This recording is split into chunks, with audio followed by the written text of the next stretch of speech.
Rabbana fa'na bima 'allamtana Rabbi 'allimna alladhi yanfa'una Rabbi faqina wa faqi ahlana wa qarabati lana fi dinina ma'a ahlil qudri unsa wa dzakar ma'a ahlil qudri unsa wa dzakar Rabbi wafiqna wa wafiqhum lima tartadi qawlan wa fi'lan karoma warzuqil kulla halalan daima wa akhilla akhliya ulama nuhdha bil khairi wa nufa kulla syar nuhdha bil khairi wa nufa kulla.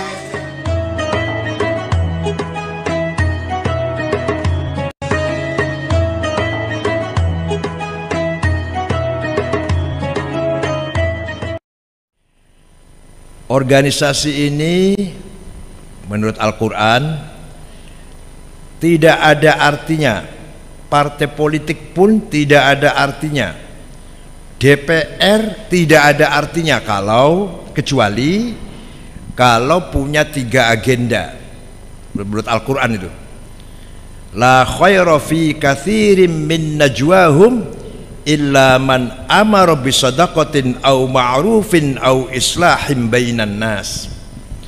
Organisasi, partai politik, perkumpulan, DPR tidak ada artinya kecuali kalau mempunyai agenda 3. 1. Amara bisadaqatin, berupaya menghilangkan kemiskinan. Ternyata konon katanya masyarakat miskin kita masih 11%, berarti masih sekitar 30 juta. 11% dari 265 ya besar. Itu semua tanggung jawab negara dan tanggung jawab kita semua, sesuai dengan proporsi dan profesinya masing-masing. Man bata syab'an wa jaruhu ja'i falaysa minna. Nabi Muhammad bersabda, bukan umatku kalau dia tidur semalaman perut kenyang, tetangganya kelaparan.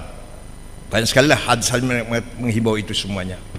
Oleh karena itu sekali lagi kita sebagai kekuatan civil society, sebagai quwwah madaniyah, quwwah mutamaddinah, civil society, mari kita bergandengan tangan, punya komitmen bersama.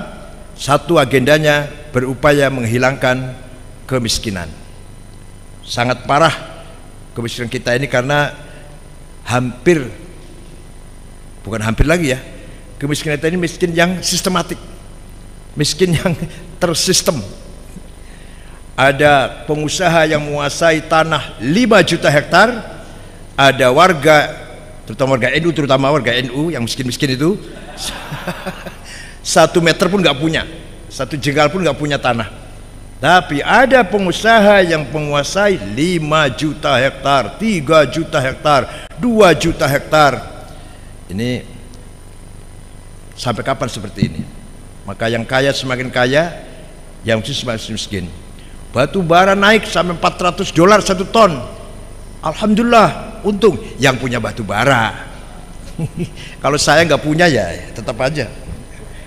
Apalagi orang-orang masyarakat kecil yang nggak punya apa-apa, semakin miskin.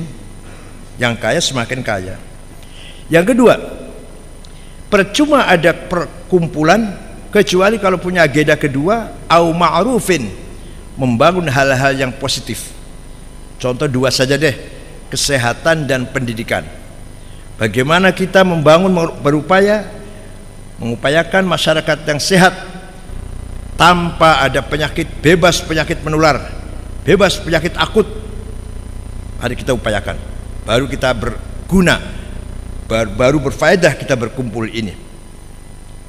Banyak sekali himbauan dari Al-Quran, dari hadis, bahwa kita hidup harus sehat fisik jasmani, supaya kita juga sehat cara berpikir. Yang kedua, pendidikan.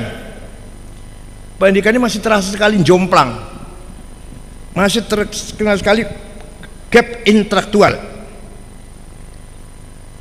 S1 Papua, S1 lulusan Papua, lulusan Maluku, lulusan NTT, bandingkan dengan anak SMA di Jakarta, kira-kira pinter mana kira-kira? Cerdas mana kira-kira? S1 di Papua Maluku dengan anak keluaran SMA atau belum tamat ya, masih SMA, masih sekolah SMA, Jakarta atau Bandung, jauh sekali Pak. Ini gap intelektual, bukan hanya gap sosial ekonomi, tapi gap intelektual. Sangat-sangat berbahaya kalau kita biarkan. Maka kita ormas pun di mana-mana, ormas-ormas Islam ini membangun lembaga pendidikan, pesantren, madrasah, sekolah, justru untuk membantu pemerintah dalam rangka mencerdaskan bangsa, bukan hanya ingin mendapatkan keuntungan materi, tidak. NU, Wasliyah, Syariat Islam, Perti, semuanya punya madrasah, Al-Irsyad, itu dalam rangka ikut bersama-sama membangun masyarakat yang cerdas, karena hanya mengandalkan negara tidak mungkin. Mengandalkan negara, anggarannya habis untuk proyek bangunan fisiknya itu pengadaan buku, anggarannya habis itu. Yang ketiga, la khaira fi katsirin min najwahum illa man amara bi shadaqatin aw ma'rufin aw islahim bainan nas. Ini yang paling sulit. Ketinggalan ekonomi entah berapa puluh tahun bisa kita kejar. Ketinggalan pendidikan, kesehatan entah berapa puluh tahun bisa kita kejar.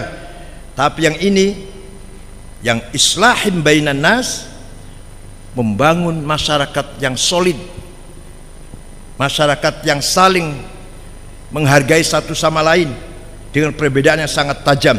Ini lepas dari masalah agamanya apa, sukunya apa, memang ini yang paling berat.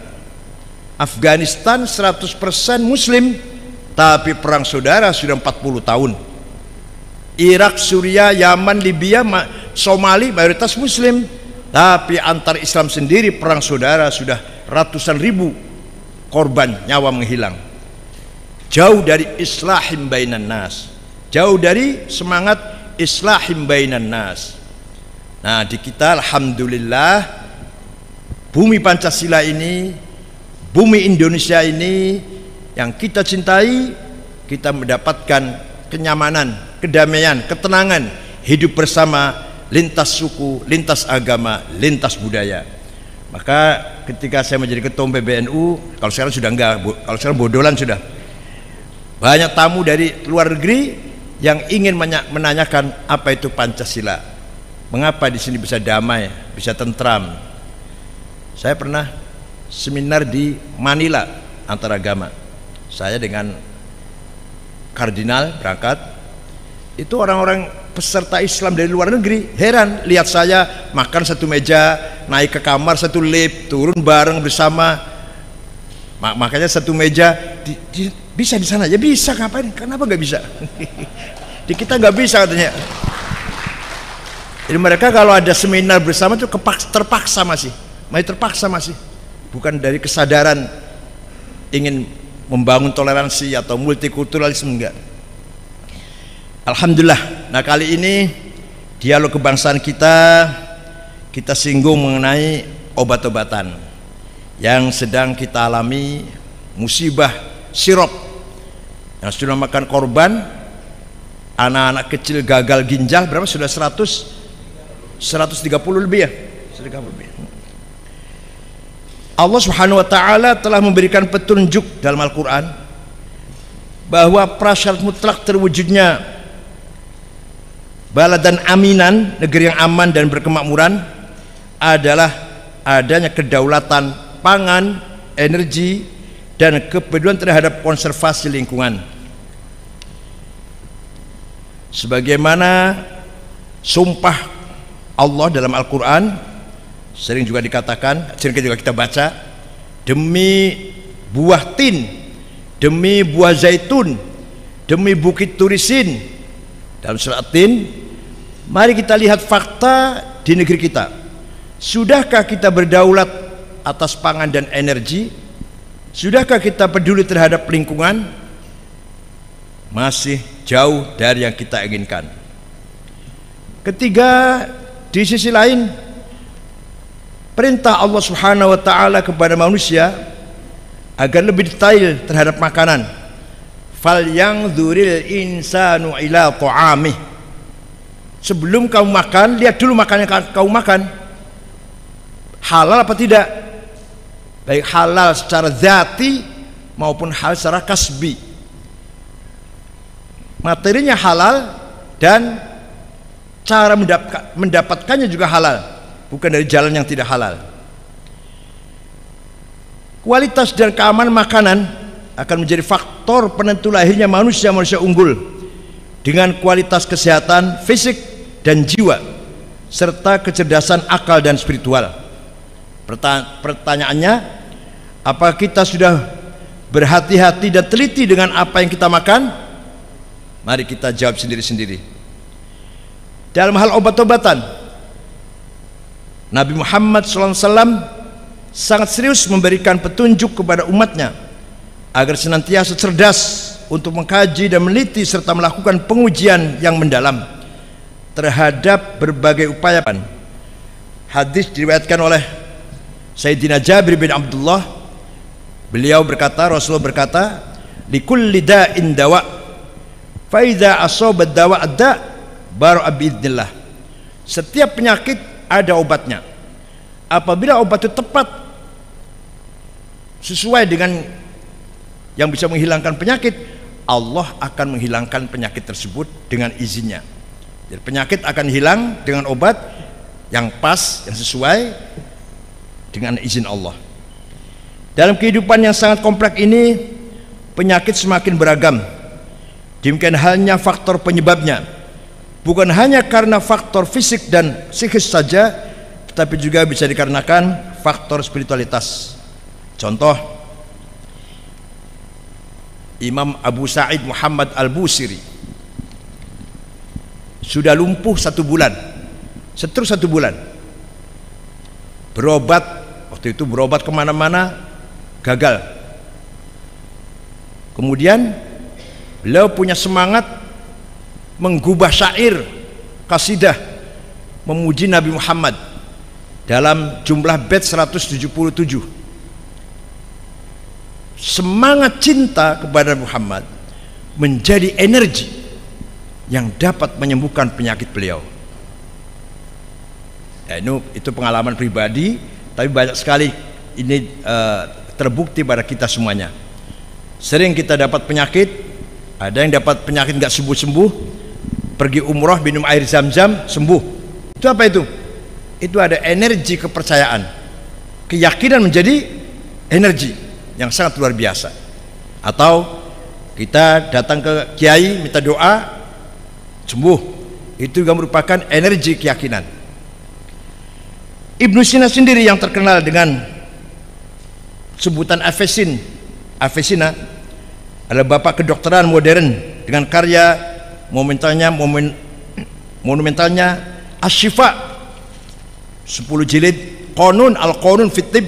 Ibnu Sina mengatakan, ini dokter muslim abad ke-8, al-wahmu nisfud da wal itminan nisfud dawa was sabru bidayatus syifa. Halusinasi itu adalah bagian dari penyakit. Wal itminan, hati yang tenang, jiwa yang tenang, ketenangan jiwa itu separuh dari obat. Was sabru bidayatus syifa, jiwa yang sabar itu sudah bagian daripada penyembuhan. Jadi penyakit ini 50% bahkan lebih berkaitan dengan kejiwaan spiritual.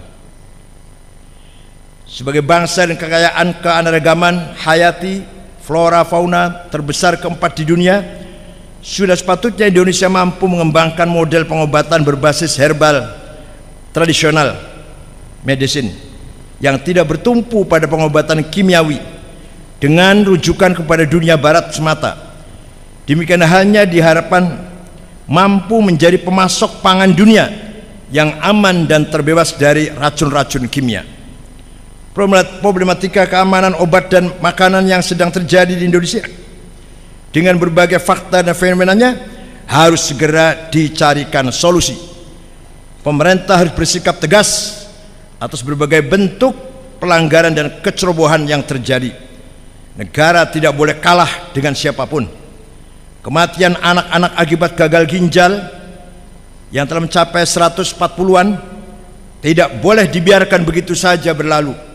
Harus diusut dan segera dihentikan penggunaan ethylene glycol dan diethylene glycol yang membahayakan pada obat-obatan maupun pada plastik atau kemasan makanan dan minuman. Penggunaan zat kimia yang sangat berbahaya termasuk etilen oksida pada berbagai jenis makanan dan minuman harus segera dihentikan dan produksinya segera ditarik dari peredaran demi untuk menjamin masa depan kehidupan anak-anak dan generasi bangsa. Hal ini selaras dengan prinsip agama, yaitu hifdzul nafs wa hifdzun nasl. Islam memberikan atau mewajibkan kita menjaga nyawa, jiwa, dan menjaga keluarga.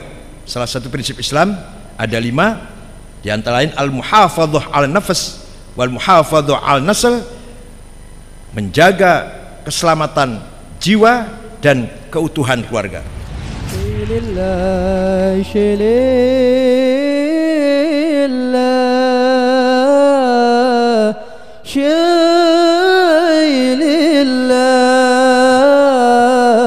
حبيبنا علوي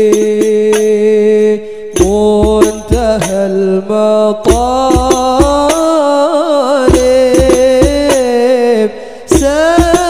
سيدنا غوث المحوب سيدنا الفقير للمقدم الولي الأعظم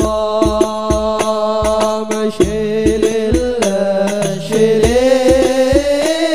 الله شيل الله حبيبنا علوي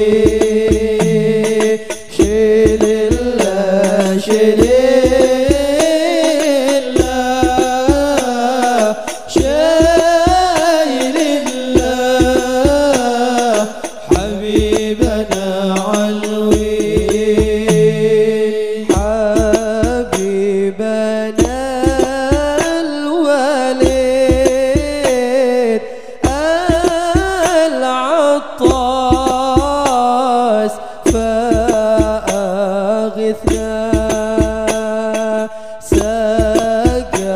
سقفنا كتب الغوث سلطان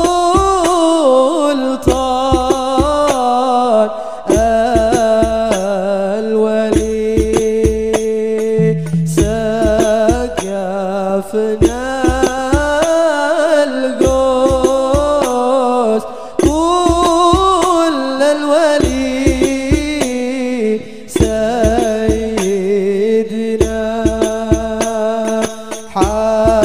حبيبنا عمر